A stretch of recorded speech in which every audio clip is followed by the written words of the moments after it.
అలాంటి వ్యాపారాలు వస్తుందంటే వైఫ్ అండ్ హస్బెండ్ కూర్చొని చక్కగా ప్లాన్ చేస్తారు. వచ్చిన 30,000లో బాడీ బిల్ అయితే ఎంత కట్టాలా, కరెంటు బిల్ అయితే ఎంత కట్టాలా,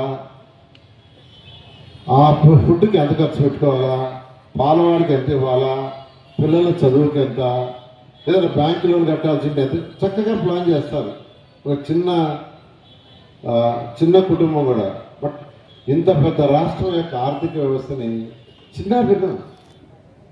ఎంత చిన్నాభిన్నం అంటే మీరందరూ కట్టిన ట్యాక్సులు ఏదైతే ఉన్నాయో ఆ ట్యాక్సులన్నింటినీ డైవర్ట్ చేశారు. 4,000 కోట్ల రూపాయలు డైవర్ట్ చేశారు. మీరు ఈ రాష్ట్రంలో 123 మున్సిపాలిటీస్ ఉంటే మీరు కట్టిన డబ్బులు మనకు కేంద్ర చట్టం ప్రకారం స్వపరిపాలన, మున్సిపాలిటీలో స్వపరిపాలన. మీ పరిపాలన మీరే చేసుకోవాలా, మీకు అవసరమైన ట్యాక్సులు మీరే కట్టుకోవాలా. ఆ వచ్చిన డబ్బుల్ని మీ కౌన్సిల్లో, మీ కౌన్సిల్ ఉంటుంది మున్సిపల్ కౌన్సిల్లో చైర్పర్సన్, వైస్ చైర్పర్సన్, కౌన్సిలర్స్ కూర్చొని డిస్కస్ చేసుకొని ఎక్కడ రోడ్డుకి ఎంత శాంక్షన్ చేయాలా, ఎక్కడ డ్రైన్కి ఎంత శాంక్షన్ చేయాలా, ఎంత పార్క్ ఎంత శాంక్షన్ చేయాలి మీరు నిర్ణయించుకోవాలి. దాన్ని స్వపరిపాలన అంటారు.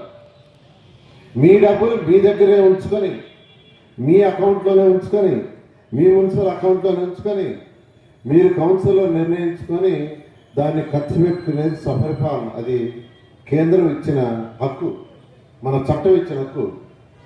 కానీ గత ముఖ్యమంత్రి దాన్ని మర్చిపోయి ఆ డబ్బులన్నీ డైవర్ట్ చేసేసి మున్సిపాలిటీ యొక్క స్వేచ్ఛనంతా హరించారు. అయితే ఈ ప్రభుత్వం రాగానే గౌరవ ముఖ్యమంత్రి గారికి చెప్పాను, సార్ ఇది కరెక్ట్ కాదు, చాలా ఇబ్బందులు పడుతున్నారు మున్సిపాలిటీలు అంటే. ముఖ్యమంత్రి గారు ఫైనాన్షియల్ ఇన్స్ట్రక్షన్ ఇచ్చారు. మున్సిపాలిటీల కలెక్షన్స్ వాళ్లే ఖర్చు పెట్టుకునే విధంగా చేయమంటే ఆ ఫైనాన్షియల్ ఒకటి అన్నారు, సార్ ఏప్రిల్ 1 దాకా అలవ చేయండి.